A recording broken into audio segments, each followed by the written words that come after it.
Our program continues with tape 3. Octopi can change color. Well, most people, I think, assume that they do this for camouflage. That would be a reasonable assumption. They don't do it for camouflage.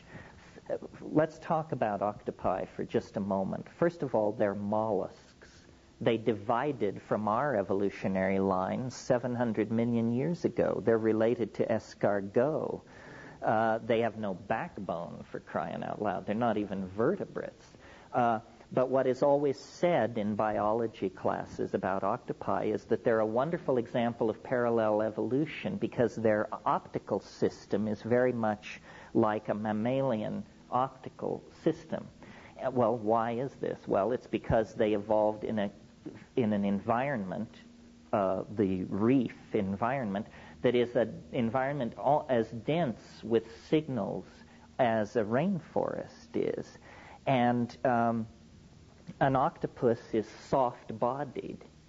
It can not only change color, but it can also change its surface from smooth and rubbery to bumpy, pimply, rugose, ribbed, so forth and so on. And also, because it is soft-bodied and in an aqueous environment, it can fold and unfold and reveal and conceal parts of its body very, very quickly.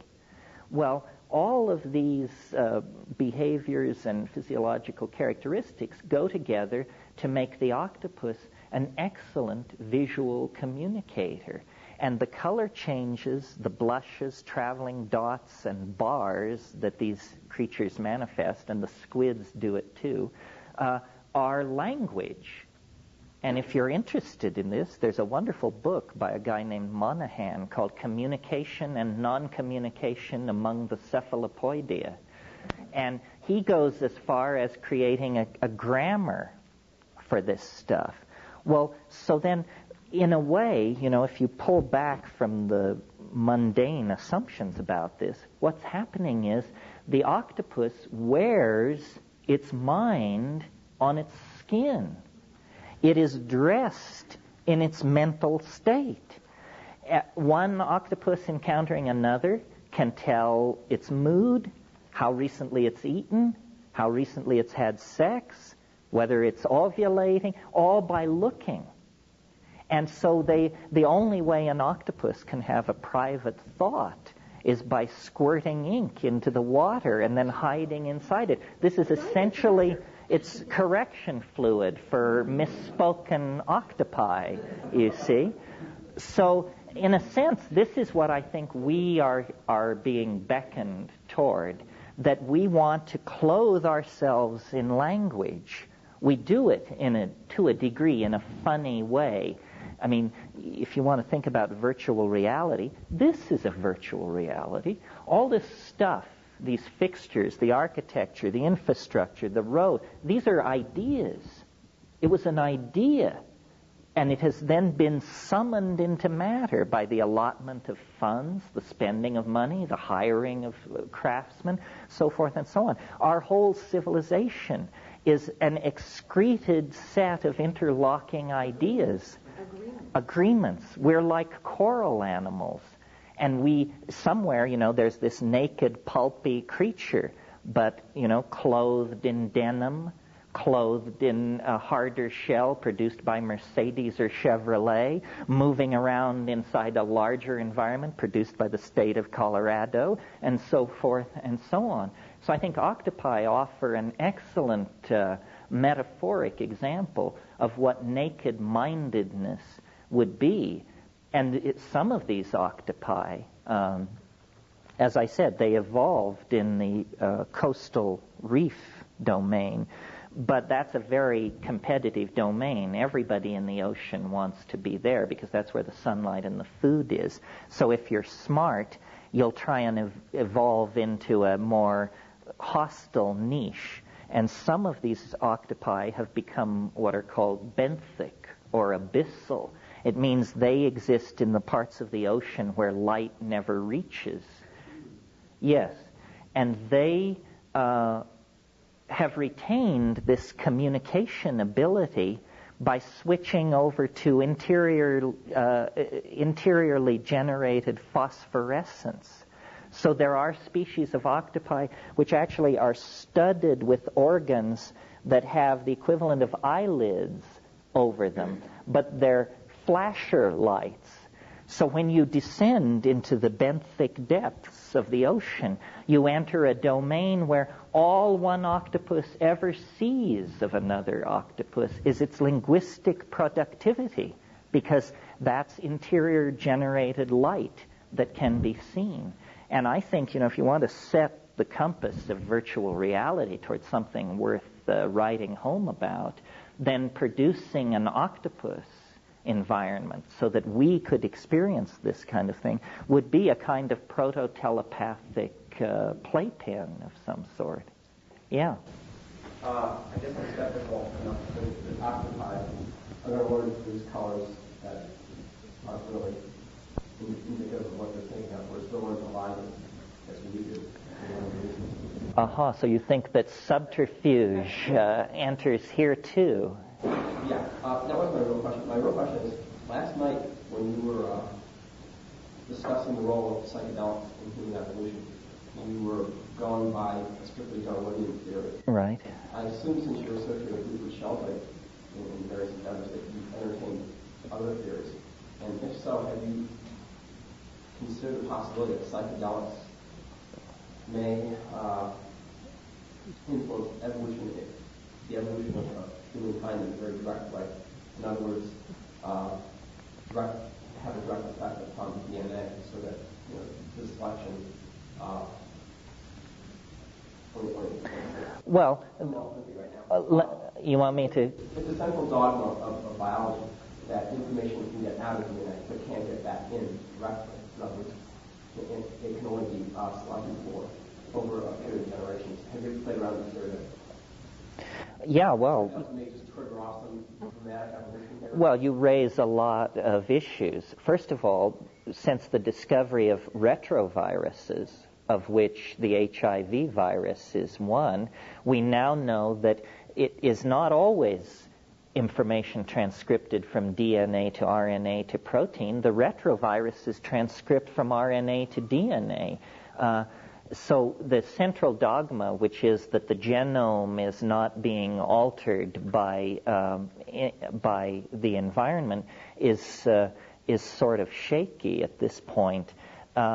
You bring up a very interesting point, which has never, to my mind, been really thrashed out in orthodox science, which is if you had a bunch of these psychedelic molecules and we could raise them up to the size of loaves of bread or something like that, what you would notice about them is they're all what are called by chemists planar, meaning they tend to be flat. They're not lumpy, they're flat. Well, if you look at DMT or harmine, harmine is built off a pentexyl group and with two benzene rings off of it. It is the perfect size to slip in between two nucleotides in DNA. It can actually bond into the DNA there. Now, many drugs do this. These drugs are called dimers. The usual problem with a dimer that will intercalate, this is the other term, intercalate, means slide between the rungs of the DNA, is it usually deforms the DNA. It like passes a bulge along it, and then transcription is difficult. But these indole hallucinogens can dimer with DNA without disrupting its structural integrity. This is why I believe that this is the source of the visions. Orthodox biologists just roll their eyes at this idea and say, well, now you've made a very common error here. You've confused genetic information with information. Don't you understand that genetic information is just a sequence of codons coding for protein? And, that has no relationship to your memory of Aunt Minnie's face. However, by being so yielding on that point, they create a huge problem for their brothers and sisters across the hall who are trying to understand memory. Because the molecular theory of memory is a nightmare. Here's the problem. Every molecule in your body is changed every 5 to 7 years, depending on who you talk to, except neurons. The nerves are generally the nerves you're born with or the nerves you die with. But it's an absolute no-no to suggest that memory is lodged in the neurons. Well, but if Aunt Minnie died 45 years ago, and you can still remember the dear woman's face when she used to walk you in the park, then every molecule of your body has been swapped out 5 times since she quit the plane. How can you have this memory of Aunt Minnie? And then they say, well, they don't say, actually. They just throw up their hands. Now, to the people who say DNA can't store any kind of information other than codon sequences for proteins, they have to explain why then 90% of the genome seems devoted to junk sequencing that does not produce protein, that does in fact not do anything that anybody knows about. It seems to me that we might as well just take the path of least resistance and say, if the neurons are the only part of the body that persists throughout life, if the memories persist throughout life, then you've got 2 choices. Either the memories are in the neurons or the memories were never stored in the body in the first place. And if you'd believe that, well, then the obligation to explain just where they were stored is hard upon you, and the mechanism for retrieving them. So I think molecular biology, by being so reductionist, has made certain problems in neurophysiology and higher cortical functioning almost insoluble.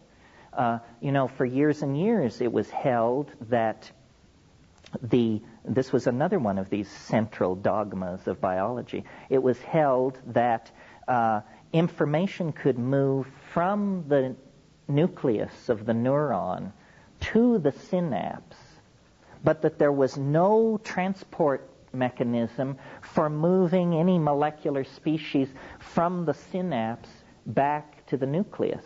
So consequently, they said learning cannot take place in the nucleus of the neuron because the materials for learning, which would be present in the synapse, modifications through experience, there's no transport system.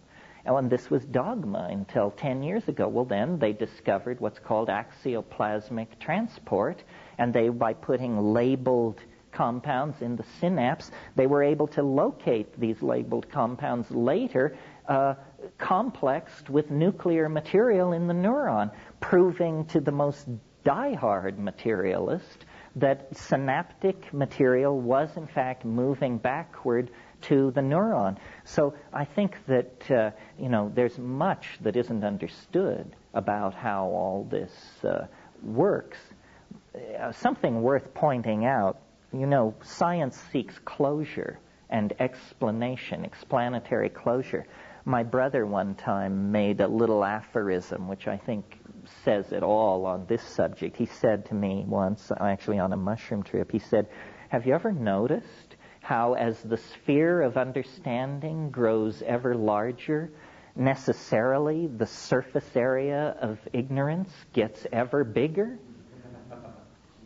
Seems perfectly clear. A simple-minded way of saying that is the bigger you build the bonfire, the more darkness you will reveal. Yeah. And also, any progress really comes from outside the context of the paradigm that's having the experience. I mean, it really, to my knowledge, almost everything that's really been advanced in science or philosophy, it's really something that's come from outside the context of the paradigm. Yes, well, some of you have probably read Thomas Kuhn's book, The Structure of Scientific Revolutions, where he shows, that it's never the way they tell it afterwards. the aftertelling is always about the primary insight, the careful experiment, the gathering of data, the correlation. Actually, it doesn't work like that at all. It's entirely psychic, piecemeal, ruled by synchronicity. One of the most interesting things, I'll tell this story and then we can go to lunch, because I think, science has great pretensions about itself. I mean, it basically regards itself as a meta-theory. It regards itself as capable of passing judgment on all other theories. They are supposed to submit themselves to science to be told whether they're real or not. Yeah, like a religion. Well, how many people know modern science was founded by René Descartes in the early 17th century. What were the circumstances under which Descartes founded modern science? René Descartes was a 19-year-old, basically ne'er-do-well, and he decided that he would go wenching and soldiering across Europe, which was a thing that young men of certain class did at that time. And so he joined a Habsburg army that was laying siege to Prague in the summer of 1619, and after they had taken care of the problem there in Prague, this Habsburg army began to retreat across southern Germany. And on the evening of, now there's a lot of arm wrestling about this, but let's just say the 17th of August, 1619, this army made camp near the little town of Ulm in southern Germany, which, synchronicity freaks, pay attention. Ulm will later be the birthplace of Albert Einstein. Worth noting. But that night, Descartes, in the barracks, had a dream. And an angel appeared to him. And the angel said, the conquest of nature is to be achieved through number and measurement. And he was thunderstruck. He took that angelic revelation and turned it into modern science. Modern science was founded by an angel. They don't tell you this at MIT. It's astonishing how things which claim roots in rationalism are actually among some of the most irrational productions in the historical continuum. It appears that our development, our histories have always been created at the promptings of invisible voices. I mean, Socrates, who is at the very center of what's called thinking by Western civilization, Socrates had a demon, D-E-A-M-O-N. It was a little voice. It was his crap detector. It told him the difference between profound philosophical thinking and bullpucky. And so, the edifice of Western thinking built on Platonism owes its debt to an invisible agency speaking from hyperspace. So does modern science a la Descartes. How much more of this? I mean, we don't care if artists talk to angels because our definition of them is that they're screwballs. But to believe that an enterprise like modern science has to trace its way back to the same ecstatic roots is, I think, very suggestive that the world is stranger than we can suppose, and that we need to open these channels of communication to these invisible worlds. Probably the next great paradigm shift will be enunciated by a mushroom, an angel, an elf, an alien, what have you. Yeah. So these DMT trips, what was your technique to bring back and hold on to it? Repetition. Yeah. The first few times I did it, I couldn't get any grip at all on it. And by talking a lot and trying to describe it, you slowly build up a map. So, about the Logos. The Logos is this phenomenon that was sort of the centerpiece of Greco-Hellenic spirituality. And what it is it's a voice in the head that people strove to attain for 1,000 years. This was the sine qua non of intellectual accomplishment in the Greco-Roman world. And the Logos told you the right way to live. And this is sort of what you get with psilocybin. You get a voice that can confound you with the depth and brilliance of its answers. And one of the puzzles of trying to understand Greco-Hellenic spirituality is, what were they talking about? And if this ever was a general phenomenon, then what happened to it? Why do we not experience this? This is not well understood. I mean, the rational scholars who have created our vision of Greece basically just don't even want to talk about this. They would rather gloss over it. One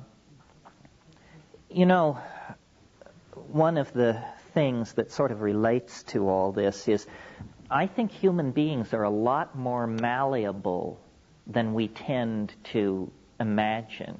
In other words, we imagine that people in the distant past or in Greece or somewhere were just like us, except they were living in a different time and place. There's no way to find out, of course, because they're all dead. But there are certain episodes in the evolution of Western culture that suggest that people may be much more plastic than we ordinarily suppose. First example would be, how can it be that in the middle 1500s, perspective was discovered?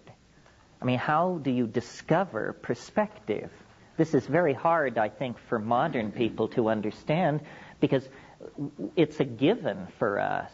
I mean, we see in perspective. We accept it as a quality of the world rather than a cultural artifact put in place at a certain moment. But in fact, during the Renaissance, only the most inspired people could paint in perspective on the natch. Most people, they had complex devices called perspectographs that would project over the scene a receding grid, and then people would essentially fill in the lines. Now, another example of this kind of thing that's not so well known, but that is an example that Marshall McLuhan makes a lot of, is St. Augustine, the great father of the Christian church. He had a reputation for being a very holy man, and the accounts of his contemporaries say that the way people would satisfy themselves that St. Augustine had a pipeline to God is they would bring him scripture, the Bible essentially, and open it in front of him and let him look at it, and then they would close the book and question him about what was there, and he could always tell them. And they were amazed. As far as we can tell, St. Augustine was the only man in Europe who could read silently. Nobody else could do it. It was regarded as a miracle. Now, we all read silently, and there may be a few unfortunate individuals among us who move their lips while they read, but that's the only vestigial trace we have of this previous cultural mode where everyone, to read meant to read aloud. No one could conceive of any other way of doing it. The Logos seems to me a kind of similar thing. It was a mental behavior, function, which for reasons which are probably complex and unknowable, slipped out of reach. That's why it seems to me these psychedelics are very close to being able to modify our behaviors along these kinds of lines, because there are a number of behavioral and experiential possibilities that we suppress. I mean, I think it's just as an example of how little we know about what's going on. Look at the don't look at it, but conceive of the Gaffenberg spot. the G spot. Now, we all know what this is. Clearly, people were looking for it for a long, long time. How come they only discovered it 12 years ago? I mean, if something that major can be overlooked, then it's hard to imagine what might have been overlooked. I mean, that's pretty central into the project of being a human being. And apparently it was unknown until very, very recently. So, yes, the Logos was probably what I call the Gaian mind. And that at a certain point in cultural development, people just became so chuckle-headed that the Gaian mind just said, well, the hell with this. And then the voice fell silent. It fell silent right at around the time of the birth of Christ, right at the time of the shift of the zodiacal aeon, you know. Would you consider maybe giving us a phenomenological run-through like you did with the ayahuasca or the DMT vision, relative to how this, from your experience or people that you've talked to, just how this... how it works with psilocybin? Yeah, and what you have experienced and the people you talked to. Well, I mean, when I take psilocybin, I take it on an empty stomach. I don't fast or anything like that. I just don't eat for 6 hours. I don't call that fasting. And then I take it in silent darkness. That's number one, very important. The next thing is weigh the dose. You must weigh the dose, because 5 grams is what you want. And I've had over and over the experience of showing somebody what 5 grams is, and they're appalled. They say, my God, you can't be serious. I mean, I take a fifth that much, a fourth that much. Yeah, well, that's the problem. That's why you don't have elves in the attic and bats in the belfry like I do, And so then you take it, and I take it on an empty stomach, and a lot of people don't like the taste. I don't really understand that. I just chew them up. I sit with them, and I chew them up. And then, Dried. None of this mixing in applesauce or any of that malarkey. I mean, what's that about? Well, I was just thinking versus fresh. Oh, well, fresh, 60 grams. 60 grams. Because there's more than there's a huge water loss there. And then it takes, people sometimes say it came on within 5 minutes or it came on within 10 minutes. I don't know what that could possibly be about. First of all, it defies pharmacodynamics to imagine that it could come on that fast. For me, it comes on almost always at the 1 hour and 20 minute mark. I think it can come on sooner than that. I think I'm fairly resistant to these things. In the hour after I take it, I sit, I roll bombers, and I carry out what all good Catholics know as an examination of conscience.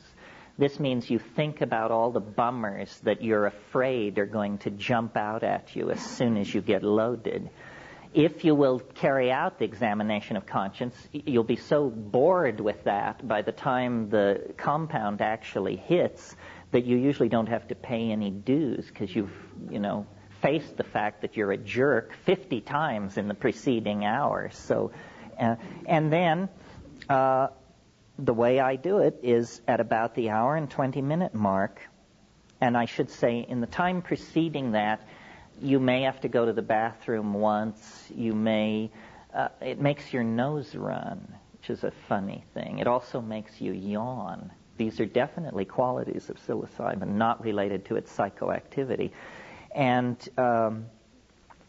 I think that it's very good to decide before it hits that once it begins, you will not alter the plan. In other words, you decide ahead of time, I'm going to sit here and do this, because at about the hour and 15 minute mark, it will begin hitting you with stuff like, you'd really be more comfortable downstairs, or, it's awfully hot in here. Why don't you get up and adjust the thermostat? All this stuff. You say, no. We're holding the space and sit there. And then it begins to come on. And the image I have is like a jellyfish or a silk scarf or something like that. It just kind of drifts down and surrounds you. And at that point, I guess I pray. I say to it, I'm completely in your hands. Please don't hurt me.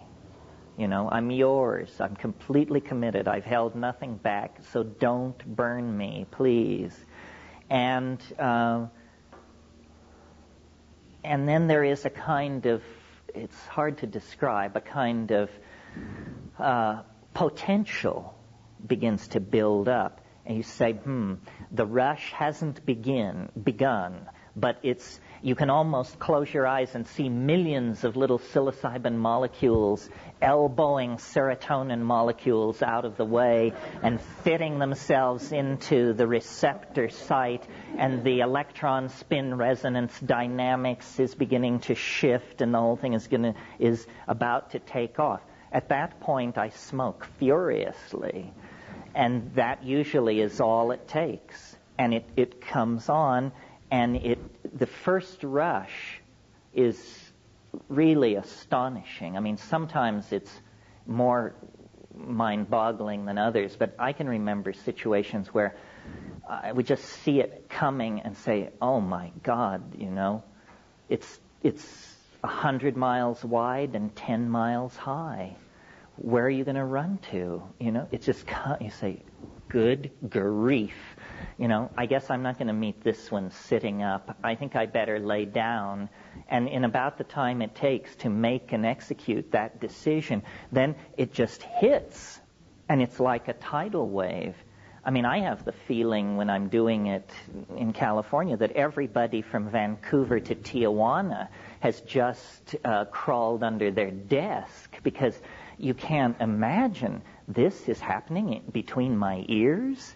It's more like an asteroid must have fallen in the Pacific Ocean and raised some enormous incoming wave. It's like watching a thermonuclear explosion through 50 feet of crystal clear glass. So, you're perfectly calm. It's not getting at you. But the energy that is being released in your presence is awesome. And then and sometimes in that first pass, the linguistic machinery is burned out. You've probably seen these scenes where they will test a hydrogen bomb, and they set up cameras a quarter mile from ground zero, a half mile, a mile, 2 miles, and then when they actually detonate the bomb, they get the view from the first camera, and then they switch to the second camera as the first camera is blown to bits and vaporized, and they keep pulling back as each successive instrument is destroyed. Well, this is sort of the feeling you have as this thing spreads out toward you. And then it does what it wants to do. It tells you what it wants to tell you, and it's highly unpredictable. I mean, people always say you should ask it a question. This seems absurd to me. I mean, I don't know. Once when my life was in turmoil, I did ask a question. I said, I wrote it down ahead of time, and the question was, am I doing the right thing with my life? And then when I got in there and I posed the question, and the answer came back instantly. It was a ripoff from Lyndon Johnson. It said, what kind of a chicken shit question is that to ask me? I said, oh, sorry, didn't mean to presume, Said, get your act together, and then we'll have a conversation. But if that's what you want to talk about, you should have taken MDMA. And and then, paralleling what we talked about this morning, and again, I'm just giving you my subjective take on it, it's like I come into a place. It's hard to describe. It's a feeling. And the content of the feeling is, now the elves are near. but they won't appear unless I invoke them. And, I wish I could tell you that I chant in Mandayan or something like that, but I don't. I stole a line from an old I Love Lucy program where Ethel is talking to Lucy about UFOs, and Lucy says she talks to the UFOs, and Ethel says, well, how can you talk to UFOs? And Lucy said, well, it's simple. I just say, come in, little green men, come in, little green men, and that's what I do. I say, come in, little green men, and then there is, and women, if there are any out there. And then there is it's like a marching band. It's like a Nepalese marching band is what it's like. And it comes from a distance. Like there's a place in my vision that's small, a little dancing light and a little faint sound. And the light comes closer and the sound gets louder until finally, they pick me up on their shoulders and with tubas blaring and sackbut and rebeck and all of this stuff. And then they carry me around and talk to me. And the whole thing is shot through with such a weird sense of zaniness, Irishness, joyceishness. I mean, it's almost unbearable. It's so... not exactly Disney-esque, because their humor tends to be a little more savage than that. And then that is part of the first wave, and then the rest of the trip unfolds pretty much as there's a kind of a pushing and pulling that goes on. You can direct it. Each one of these plants does have a character of its own. Sure.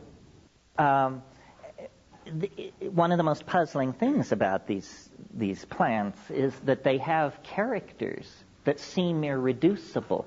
For instance, psilocybin, it is the science fiction drug. In other words, it says, we have been denizens of this planet for 400 million years. Our original home planet is in the M5-83C system. We are connected via hyperspace to all intelligent life forms in the galaxy. It shows you enormous machines in orbit around alien planets. It talks about the end of history and the collectivizing of humanity. And it's this enormous hortatory, salvational, dramatic, science fiction type scenario. Well, then you take ayahuasca, which in molecular terms is just a few nitrogens are moved around. I mean, it's basically the same thing. And you get a completely different message. You feel the energy of the rainforest and the rivers, and it's very feminine. You think about childbirth. You think about the continuity of generations. You think about the mystery of the meat. You think about tantric sexuality. It's all redirected back into the human and natural world in some way. And then, of course, DMT, which I described this morning, which the DMT elves are not from outer space, or they don't present themselves that way. In fact, one of the odd things about the DMT thing is that you have the feeling that this space that you break into, even though it's large, some people even refer to the dome of DMT. That tells you they really were there. But wherever this huge vaulted space is, you have the feeling, although it's hard to explain how you know this, but you have the feeling that you're way, way, way underground, which fits with the elf motif. You're in the hall of the Mountain King. You're under the hills with the little people who retreated under the hills. The character of these things is one of the most puzzling things about them. And how do you relate all these different species of gremlins to the logos? That was the part I was wondering. Well, that's a real question. The logos seems more first of all, it doesn't crack jokes and do quadruple entendre puns and stuff like that. It's more like a wise and loving teacher. These DMT things are, it's a troop of maddened elves, and they are just doing their own thing. And then with ayahuasca, though some people claim they contact an entity, it hasn't been like that for me. It seems to me that on ayahuasca, you become like a camera. You just fly through a visual world. I mean, after a good ayahuasca trip, you just feel like your eyes are bugging out of your head. I mean, it's like buying prints on Madison Avenue, and you've just been looking and looking and looking, and you literally have to give your eyes a rest after an ayahuasca trip. And the ayahuasca visions are more, they seem to cover a broader spectrum. The psilocybin hallucinations tend toward this highly polished, machine-like, insect-like, outer space bit. And the ayahuasca hallucinations are wonderful pastels, laces, layering of colors. And then one of the most interesting things to me about ayahuasca, and I just cannot understand how this works. If I could, I'd be Erte or somebody. And that is that you, in the middle of the ayahuasca trip, you can suggest motifs. You can lead it so that, for instance, you can say to it, Art Deco. And suddenly there will be thousands of candy dishes, cigarette lighters, champagne buckets, automobiles, stained glass windows, doorknobs, silverware, all rolling in black space in front of you, all the perfect exemplification of this aesthetic, the Art Deco aesthetic. And then you can say to it, okay, Italian Baroque. And it just like that, suddenly altarpieces, Madonnas, martyred saints, and fantastic scroll work and fleur-de-lis. And you can say, well, surprise me. And then you will get a coherent style, like Art Deco, like Italian Baroque, except that nobody's ever bothered to realize it on this planet. But it's as coherent. It's like, 20 years ago, there was no such thing as Southwest as a style. This weird thing coming out of Santa Fe that I notice has planted its roots deep here as well. The turquoise and beige endlessness of feathers and hammered titanium and all that. Well, that's an aesthetic that has cohered in the last 20 years and come into being. There seem to be an infinite number of these things, as different as the bronzes of the Han Dynasty are to a Dali or a Pollock or a Bosch, and then you can say to it, going beyond the surprise me challenge, is what I always say to it is, I want to see more of what you are for yourself.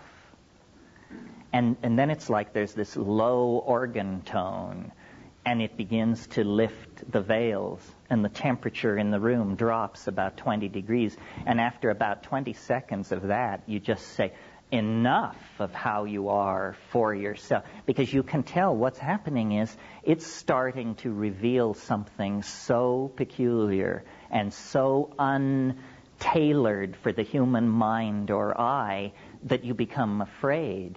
You say, can we go back to dancing mice, Art Deco cigarette lighters, and Baroque altarpieces, please? This is turning into deep water as far as I'm concerned. So, yes. What happens on higher than, if anything, higher than 5 grams? Yeah, how can you go? 10 grams, 20? Oh, that's a good question. Good question. It requires a small detour into pharmacology. the concept, which all pharmacologists are familiar with and which you should be too if you're going to deal in this realm, called LD50. This is not a pretty notion, but a necessary one. It stands for lethal dose 50. What does this mean?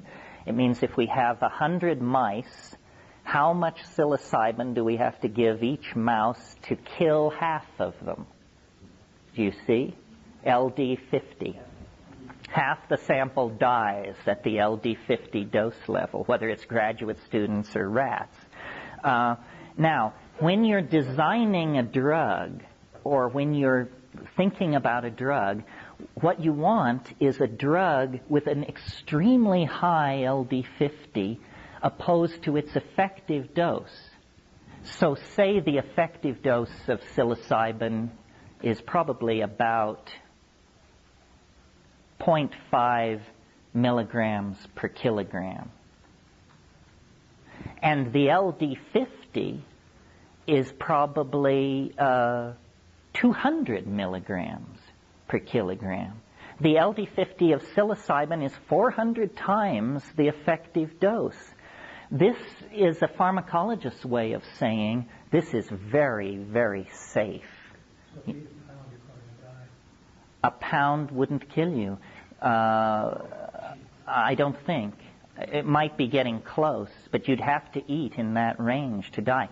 Now, some drugs have horrendous LD50 to effective dose profiles.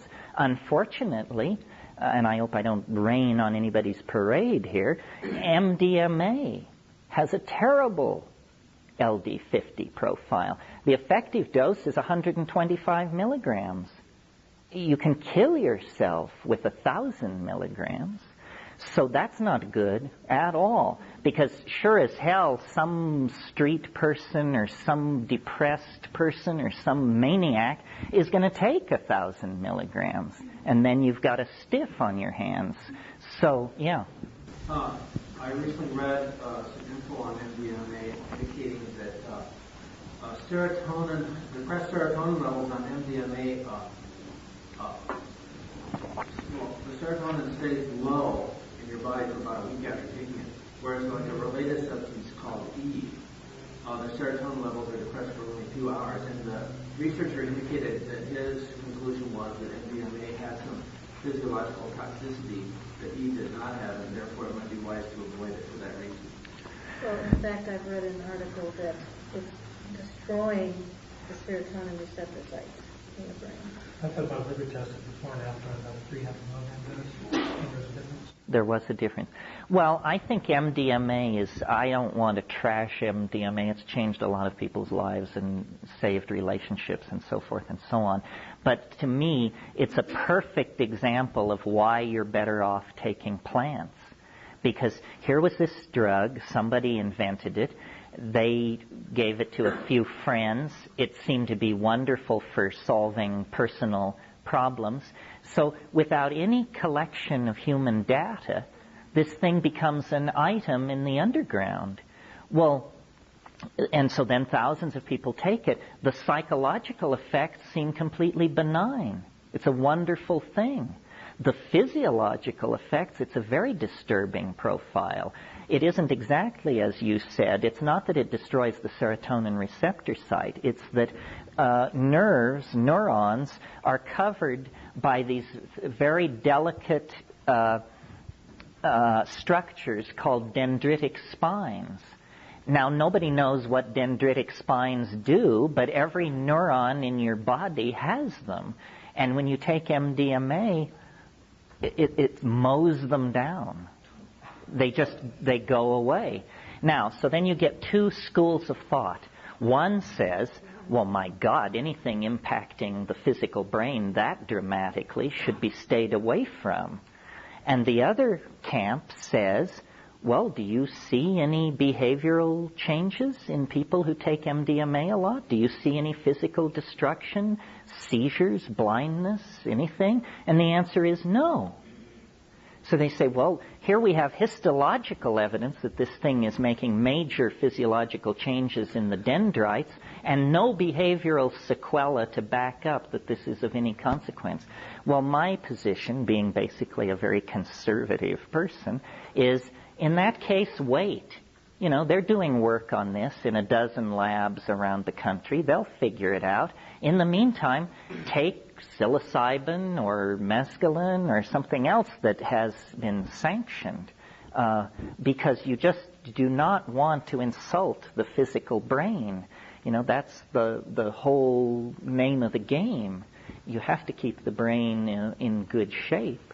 Yeah. Could we drift back to his question? Once you're past the trigger dose, is it worthwhile to start to step up to 10 that's where we were that's why we started talking about LD50, because I wanted to explain to you that taking a drug like a compound like psilocybin, if the effective dose is 20 milligrams for somebody who weighs 135 pounds, well, then looking at the pharmacological data, they should be able to take 2,000 milligrams without any trouble at all. That's 100 times more. But in fact, what happens is, as you raise the dose, is that the psychological presentation becomes unbearable. It becomes so strange that you fear for your sanity, in a good old Edgar Allan Poe-ish phrase, It gets stranger and stranger. And, I've talked to pretty naive people who have overdosed. Usually the way these overdose situations occur is people are gathering mushrooms in the wild, and they start eating them, and then they just keep eating them, and then they realize they've eaten 4 times more than the effective dose. And this is where you get into places where you don't know what to say, because if you tell people, they'll throw a net over you. But you want to say, because you're so personally disturbed.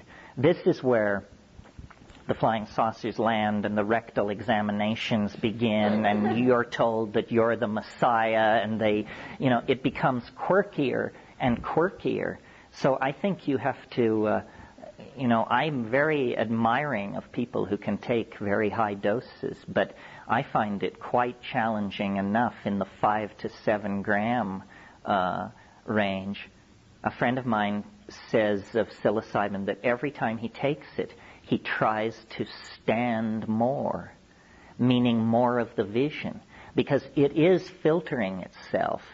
It's definitely filtering itself. This is why beginners almost never have bad trips, because somebody in there looks at your clipboard and says, oh, this guy has never done this before, so lay off the rough stuff. Just, bring him through the standard number.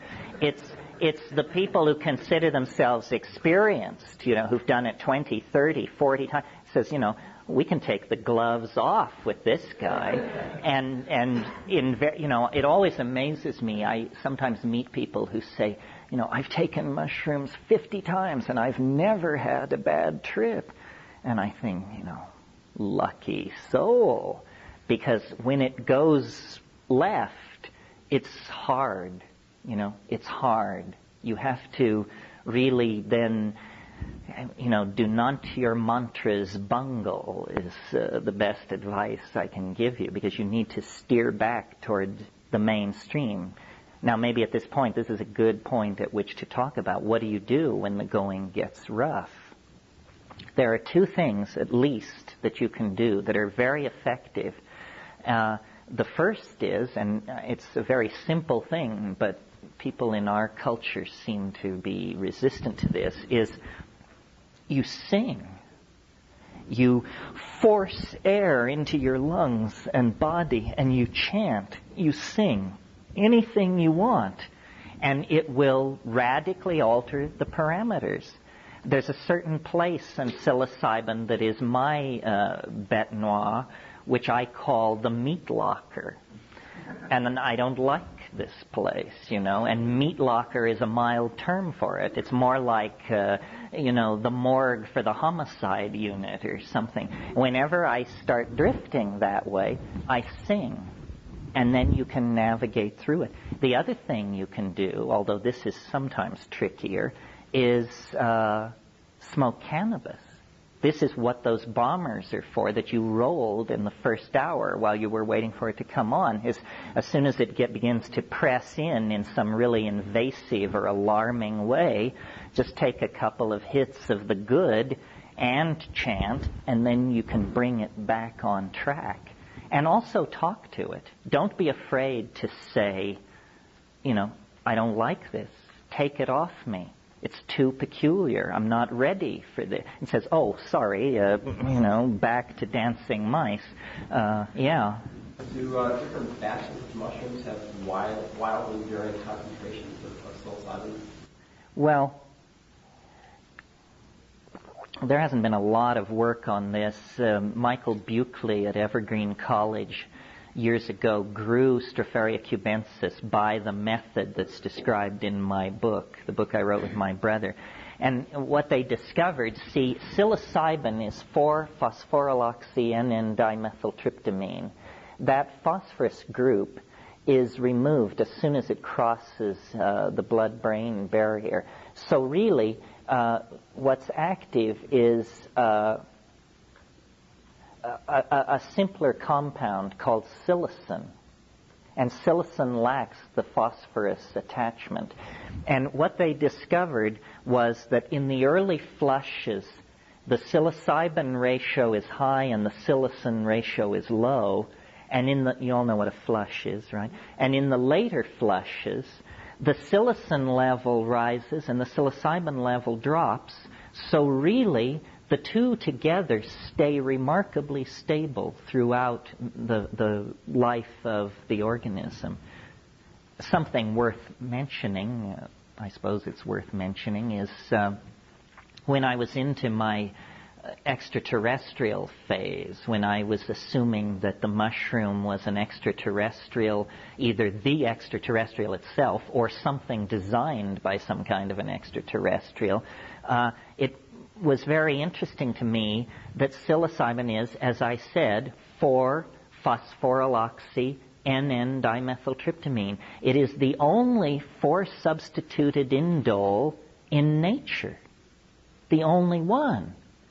Well, if you were to search for evidence of extraterrestrial tampering with the biome of this planet, what you would look for is a unique compound occurring in one life form and no other.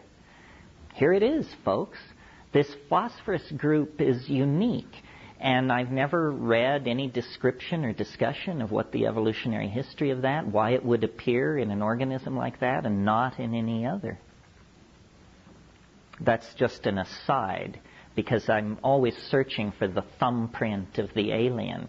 There may not be an alien thumbprint, but the phosphorus group attached to psilocybin is a good candidate for it. Yeah.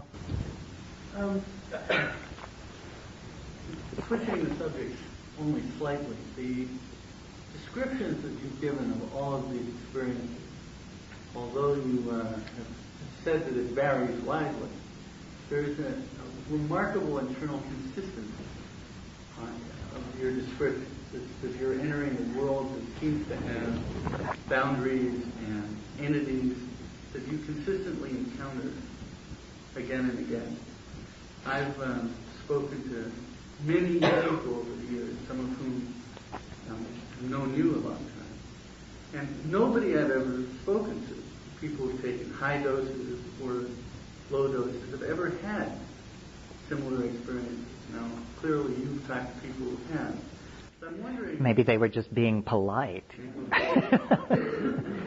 I'm wondering if you've ever experimented with your own experiences, like what Lily describes in programming and metaprogramming. And to see, you describe ways of provoking entities, which certainly could be put into a context of introducing programs into your experience. True. Have you worked with different presuppositions going into this to see what the limits are? Well, my original presupposition was to try to have no presupposition at all. And then out of that came all of these assumptions. You're right that nobody has trips exactly like mine, although if you question people carefully, you can begin to see how it works. For example,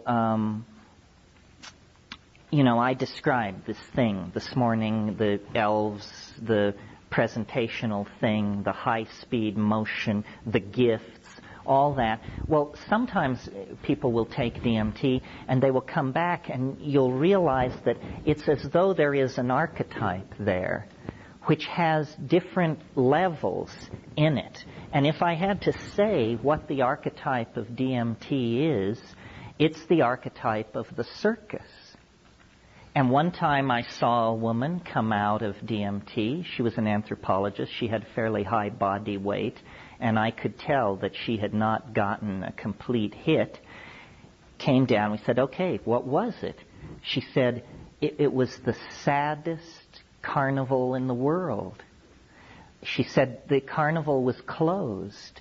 All the tents had their flaps rolled down, and there were just paper cups and candy wrappers blowing in the aisles in between them, and the Ferris wheel was stopped. Well, she was just at the edge of this thing, and if you think about the archetype of the circus, it is an interesting one. First of all, you have the 3 center rings where wild and zany activity is continuously being presented. Tiny cars keep arriving with 14 clowns in each one, and they keep climbing out, falling all over each other. But it isn't all fun and games. It has a strange erotic content, and as a child, I think my first awareness of what I would really call eros was watching this beautiful long-haired woman in a tiny spangled costume hang by her teeth 120 feet above the center ring, doing acrobatics. So you've got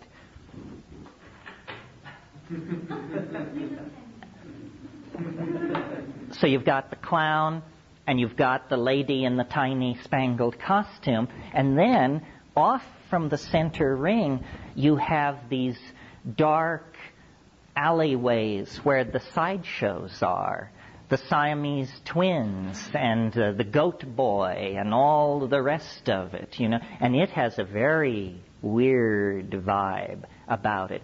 So it can land you in any of these places, but if you try and correlate people's experiences, it seems to me that it's pretty clear that through their own life history and their own programming, nevertheless, something is trying to poke through. Now, my DMT experience seems pretty radically different from other people's, although other people don't give any account at all. I mean, it's amazing how inarticulate people are. They come down, you say, how was it? And they say, it was far out. You say, you don't get out of here with that rap. How was it? And you say, well, they can't give a good account. On psilocybin, I think most people experience something very much like what I describe. Huge machines, a sense of danger to the earth, apocalyptic visions, the idea that someone will come and help. And I'm pretty resistant to all the flotsam and jetsam of the New Age. I mean, I don't spend a moment worrying about the exact physical location of Atlantis or stuff like that. And I think it inflates their personal mythologies and intellectual misconceptions, but there is something trying to get through. That's why this exercise, show me what you are for yourself, is really a good one. And maybe my trips are so weird because I have always worshipped weirdness. So I can go further down that road without being alarmed while somebody else would pull back. One of the problems is that we don't have complete maps of these places. At this stage in exploring that new world, What we have essentially are the scribbled diaries of frightened explorers. And we don't know if Explorer A is talking about the same river system as Explorer B, or whether they were on opposite sides of the planet or the universe. Building a coherent picture of the psychedelic dimension would be the first challenge to a rational approach to understanding it. Have you ever read Quiet Journeys by Robert Monroe? Is that the first book? No, I read the first book. Well, it actually is a map. Talk about weird. This is one of the weirdest things you would ever read. But it has an amazing ring of truth in it. And in it, he presents a map of all of the realms of beings that exist that he's visited just normal consciousness. It's almost an anti-psychedelic description. But it's pretty consistent with some of the things you were discussing this morning. It's because this is where you go when you die. And it's also where you go when you sleep. In fact, he talks about classes you attend in your sleep. And he describes these levels upon levels of entities coexistence. And he describes it like a hidden canvas which just happens to be dropping in at this. Well, I read the first book, and I was puzzled by how much of it didn't seem familiar to me. Like, I remember in the first book he talks about a world that's just like this world, except the cars are 9 feet wide. That would be a very puzzling psychedelic experience, to go to that world. I knew someone who was very close to him, and I don't want to set off any lawsuits here, but I once cornered this person and said, "So what about it?" And he said, "Don't worry, you don't have to worry. This is not getting close to your bailiwick at all." Buddhism of the Mahayanas has, a tremendously complex system of levels and entities, wrathful Buddhas and Dharmapalas and peaceful entities. And I think that that's pretty interesting as a phenomenological description of mind. I reject the philosophical premise of Buddhism because I think it's, an unbelievably uncompromising kind of nihilism. But Buddhism, as it's pitched in America, soft pedals that a lot. They don't present it as a form of nihilism, but I think ultimately it is, in the most positive sense. But still, I'm of the school that follows Alfred North Whitehead, who said, "Say what you may, there are certain stubborn facts." And, that's not a very Buddhist point of view. Yeah. You have visions on cannabis, too? If I can control myself and not do it too often. The problem is cannabis does so many other wonderful things, and I tend to use it for those other wonderful things. But if I were totally dedicated to vision, then I would only smoke once a week, because then you completely come to equilibrium.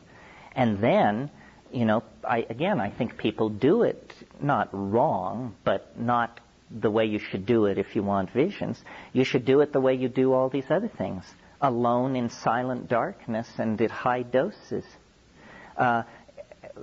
Bursts of hallucination on cannabis are hard to control and predict, but sometimes they're as intense as anything can be. If you read 19th century descriptions of cannabis use by people like Fitzhugh Ludlow and the Club du Hashashin and that crowd, where they were eating the hashish, it's very clear that it was the LSD of the 19th century. I mean, nobody can read those descriptions without realizing these people were loaded for sure. They were thoroughly and completely smashed to be able to write those kinds of accounts. Yeah, go ahead. So it's interesting you said you'd smoke a lot at the start of the mushroom trip. When I smoke a lot at the start of the trip, it's tend to really confuse entry, and then eventually I kind of realize, it has an effect which, I'm not sure that's a good effect in terms of getting the learning, shall we say, from more powerful chemicals. Well, you didn't exactly make clear to me what the effect was. It fuzzes you out going Well, into... it depends on what you smoke, I suppose. If you have very top-grade sensimilla, it'll do one thing. If you smoke Colombian, it'll do something totally different. What it does to me is it just slightly cuts my anxiety. I'm able to let the thing unfold of its own. I don't know. I mean, I have a lifelong, intense relationship to cannabis.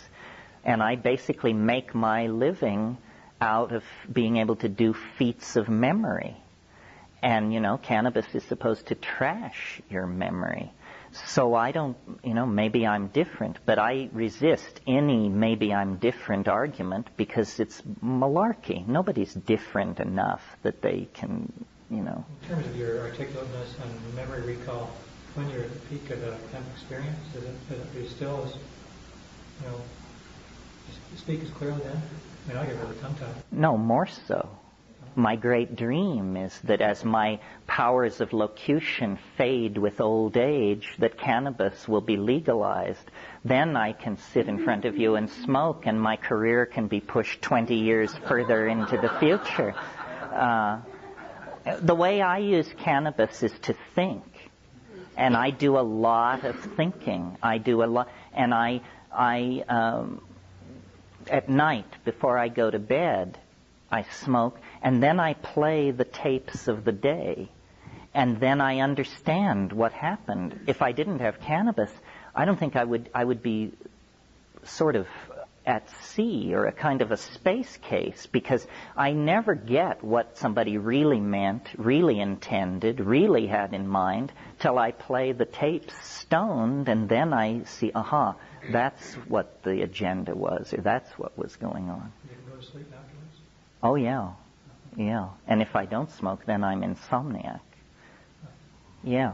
I don't know how far you want to go with all this, but I'm really interested in how you compare mescaline and LSD experiences together to what you talked about. Kind of complete that. Okay, well, LSD, again, you remember, I'm only speaking for myself because there is no other way to approach it. I found LSD very interesting, but ultimately kind of frustrating because I wanted visions.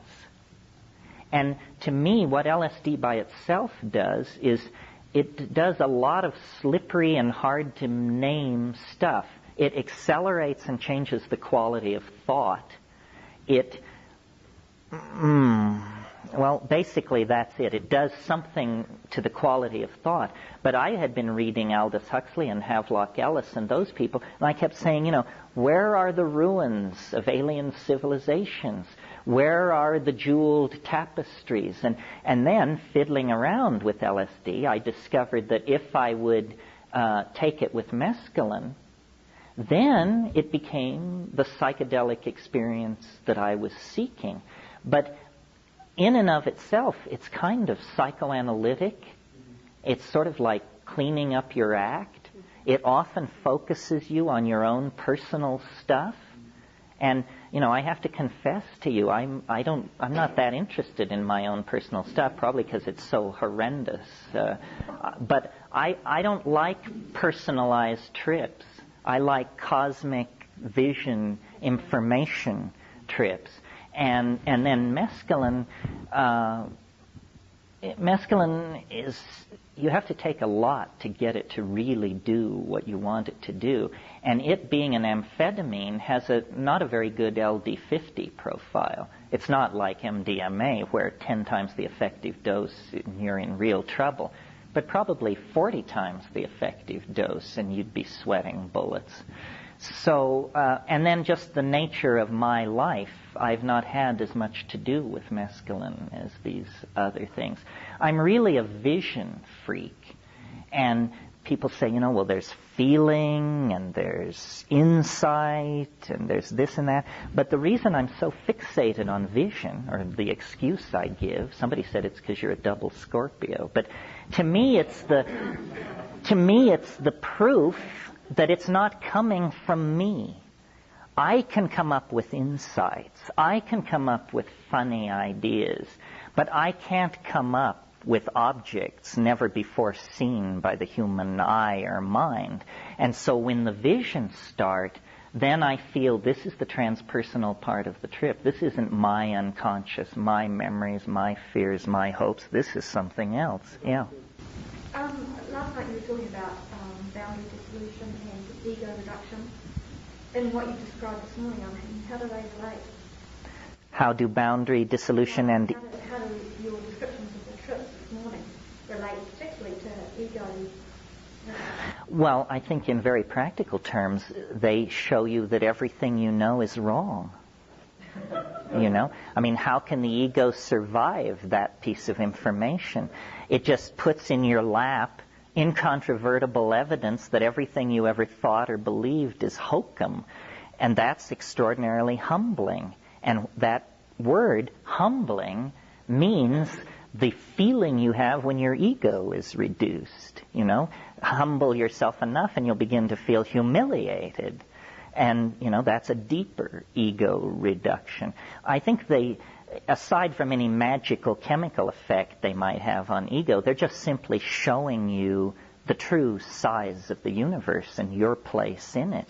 And, you know, in our down personal lives, every man, every woman, a king or a queen. I mean, we build castles in the air. Our career, our children, our whatever. Well, then you get into those places. You just say, you know, how preposterous. This is a dangerous kind of question, I think, maybe. Is there any gender difference in the experience? For men and women? Male ego being... Well, that's an interesting question. I'm interested in that also in terms of the history. Yeah. You mean what we talked about last night? Religion being perhaps a male created. Well, I think women, by virtue of the fact that they menstruate and give birth, are just inherently more chemically driven creatures than men.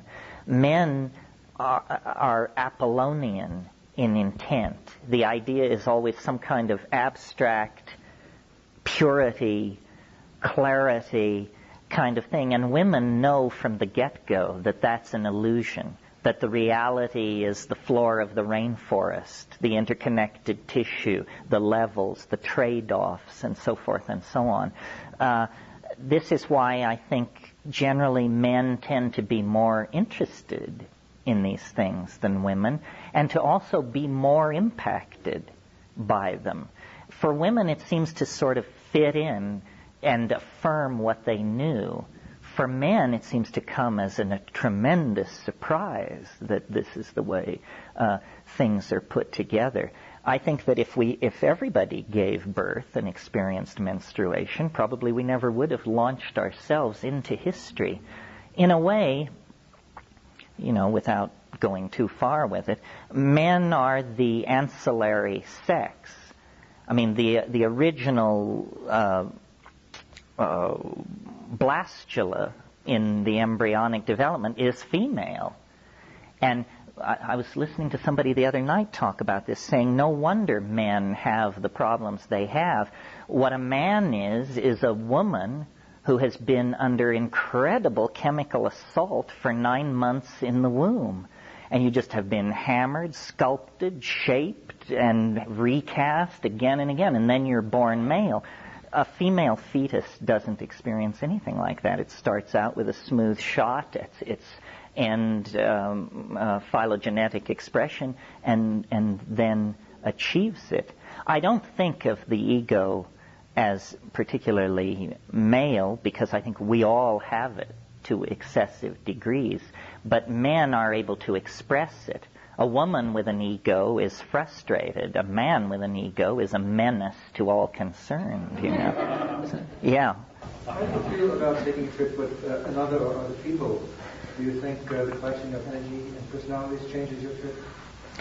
I think it's a very major decision to do that. That if you're going to take a high dose of psychedelics with somebody else, then you better be prepared to get all entangled with them, which can be great. It can also be fairly confusing. I don't like taking psychedelics. This is not an issue of entanglement. That's sort of what goes on between lovers or close friends. But I get a lot of requests to sit for people, and I don't do it because I don't know whether it's my personality or what it is, but I am unable to contain my anxiety in the presence of another stoned person, especially if I'm stoned. If I'm stoned and they're stoned and we're in a dark room, I cannot get off. I listen to them breathe. I worry. I wonder if I should ask them if they're all right. Then I go off on long trips about not interrupting them. And then that loops back into, but I haven't heard them breathe for 20 minutes. And I'm always afraid. I don't know. So really, people say, doesn't it take courage to do it alone? For me, it takes more courage to do it with people, because inevitably then you get tangled up into some kind of craziness.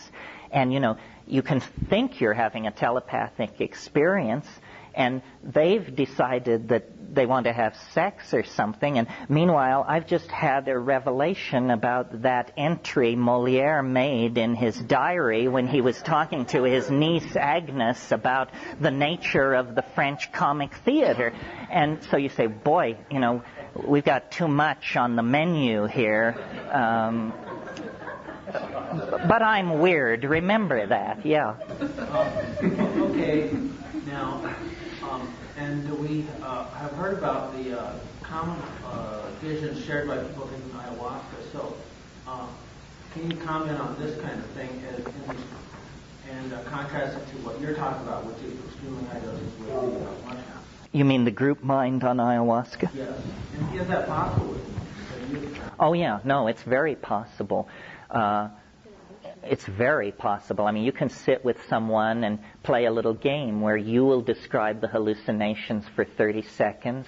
Then they get to describe the hallucinations for 30 seconds. And you can absolutely convince yourself that people are seeing the same, that you're seeing the same thing. And, when you toss sex into the mix, it just goes over the top. I mean, I've had the impression, I don't want to trot it out as a position of mine or something that I assert as true, but I have had the impression, stoned on mushrooms, making love, that it's like perspiration forms on the surface of the skin, and there's some kind of electrolytic thing that goes on, and the boundaries dissolve between the people. I don't mean metaphorically. I mean that you become one organism, and that's pretty amazing. That's true. Your partner feels it. Yeah. Now, after I just said I don't like taking psychedelics with people, I guess what I should have said is I hate being responsible, because I don't mind taking ayahuasca with 30 people, none of whom speak English, in a hut up some river. But that's because I know that the old shamans are in charge, that I'm just a face in the crowd. Nobody's going to turn to me for explanation or help. I'll tell you an ayahuasca story just to give you an idea of the kind of stuff that goes on in these sessions. Years ago, in 76, Kat and I, it was before we were married, were in Peru, and we had found this shaman who was very good, and he had a following, and we were, apprenticing ourselves to him. And the style of these Peruvian mestizo people is that, cultures handle this differently, but they are never straight with each other. It's an incredibly masked culture, almost like the Japanese, but without the formality. In other words, if you think somebody's a jerk, you would never say that. That's the last thing you would say, because that's your true opinion. So we got into a situation with these people where this elder shaman, who was very respected, beloved even by these people, he had a nephew, a sobrino, who was an absolute jerk. I mean, this guy was into pimping a little on the side, and he was very ambitious to perfect his ayahuasca so he could go to Lima and charge yuppies a bunch of money for taking it and so forth. And he had this really awful habit, and I don't know what was really had gone on before we got there. But they would all get together to take ayahuasca. And these old guys, 80, 85 years old, the totally authentic dudes, would sing these beautiful ayahuasca songs. And he would sing against them. I mean, can you imagine a scene like this where everybody's singing Row, Row, Row Your Boat, except one guy wants to sing 5'2", Eyes of Blue, and does. And the level of social tension in these meetings would just rise and rise, but nobody would ever say anything to this guy and tell him to bug out and can that crap. So one night, this had happened 2 meetings in a row. It was the 3rd meeting like this. Everybody hoped this guy wouldn't come. So then he showed up. So then we all dose. Then we get loaded. And the singing begins. And he begins his singing.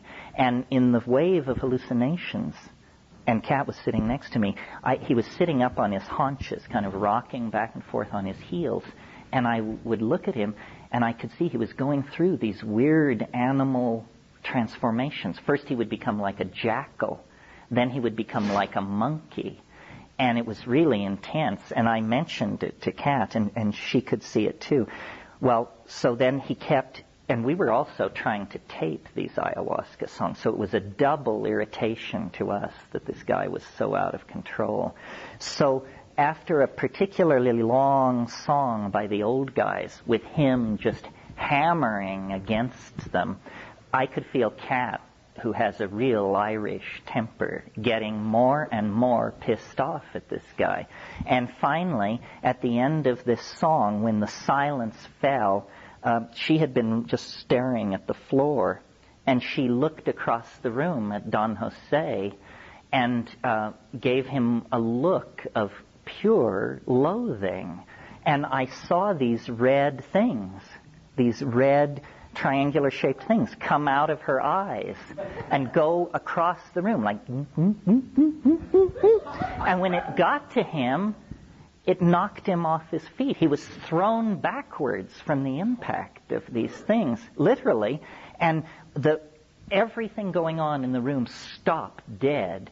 And the elder shaman said to the guy sitting next to him, he said, "Oh, the gringa sends the ba-da-da-da-da." And then you realize, wow, we're in over our heads here. You can't tell shit from Shinola in this scene.